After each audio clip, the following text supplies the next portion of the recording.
सुरक्षा मायने तो जरूर रखता है। इसके लिए क्या कहेंगे? देखिए, मैं धन्यवाद देता हूँ केंद्र सरकार का और विशेष तौर पर केंद्रीय गृह मंत्री अमित शाह जी का कि उन्होंने मेरी चिंता की, मेरी सुरक्षा की, उन्होंने चिंता की और जो ये सुरक्षा मुहैया कराई गई है उसके लिए दिल से धन्यवाद करता हूं। चिराग जी, आपको भी ऐसा लगता है कि आपके ऊपर कोई खतरा था क्योंकि आईबी की रिपोर्ट के बाद ये सुरक्षा मिली है? भाई, मैं जनता के बीच रहने वालों में से हूँ, काम करने वालों में से हूँ। यकीनन निरंतरता में हम लोगों के दौरे कार्यक्रम बिहार के अलग अलग जिलों में, और ये बात किसी से छुपी नहीं, आप सब देख ही रहे हैं किस तरीके का एक जन सैलाब हम लोगों के कार्यक्रमों में, हम लोगों की यात्राओं में जिस तरीके से उत्साह के साथ लोग आते हैं, तो भीड़ भाड़ में जाना ये कार्यक्रम का हिस्सा रहा है। अब ऐसे में कोई खतरा है नहीं है। आईबी ने अपनी कोई रिपोर्ट भेजी को लेकर के चर्चा तेज हो गई है, क्या कहेंगे? भाई, अभी मुझे इसके बारे में कोई जानकारी। रामचरितमानस को लेकर राजद और जदयू आपस में लड़ रही है, क्या कुछ कहेंगे?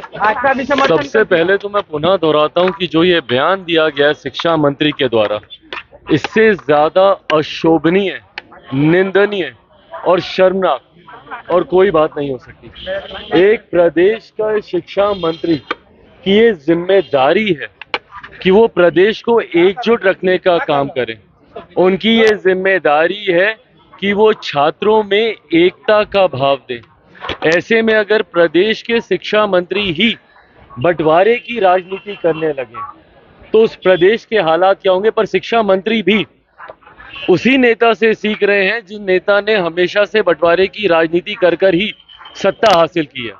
प्रदेश के मुख्यमंत्री नीतीश कुमार जी को अगर आप देखें, निरंतरता में उन्होंने दलित महादलित करके, पिछड़ा अति पिछड़ा करके, कभी अगड़ा, कभी पिछड़ा, कभी हिंदू, कभी मुस्लिम, कभी लव, कभी कुश, कभी गोरी, कभी कुर्मी और कभी महिला और कभी पुरुष, पुरुषों को लेकर जिस तरीके से मुख्यमंत्री जी का बयान रहा है हाल फिलहाल के दिनों में, उन्हीं से ही सीख लेते हुए शिक्षा मंत्री जब इस तरीके का बयान देते हैं, मैं चुनौती देता हूं भैया, अगर हिम्मत है भैया, ये गीदड़ भक्ति आप किसको दे रहे हैं भाई?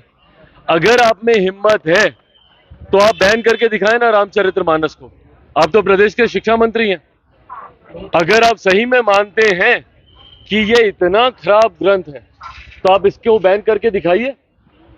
आपके से बोलने से नहीं कुछ होने वाला ना। हिम्मत है तो आप करके दिखाइए, पर आप में हिम्मत नहीं है, आप करेंगे नहीं।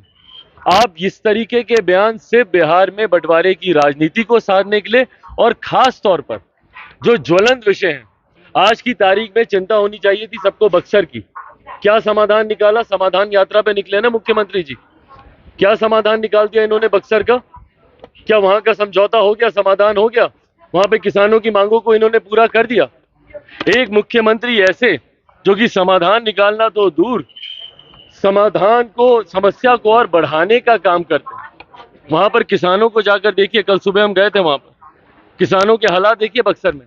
आप उनकी समस्या को तो आप दूर नहीं कर पाए, उल्टा जाकर उनके ऊपर एफआईआर कर कराकर, उनके ऊपर झूठे मुकदमे कर कराकर आप लोगों ने किसानों की समस्या को और वहां पर बढ़ा दिया। और जिस प्रदेश के मुख्यमंत्री के पास तमाम समस्याओं का सिर्फ एक ही समाधान हो, लाठी, लाठी के अलावा कोई और समाधान तो है नहीं।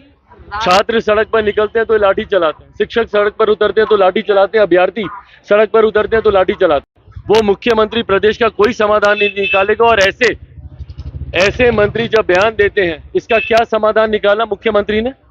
क्या समाधान निकाला? क्यों नहीं तत्काल प्रभाव से मुख्यमंत्री ने बर्खास्त किया इस मंत्री को? शिक्षा मंत्री को क्यों नहीं हटाया अपने कैबिनेट से? तो इस तरीके के बयान भी देंगे और कैबिनेट में बने भी रहेंगे तो कहीं ना कहीं संरक्षण, ऐसे ही लोगों का संरक्षण मिलता है मुख्यमंत्री नीतीश कुमार जी के द्वारा।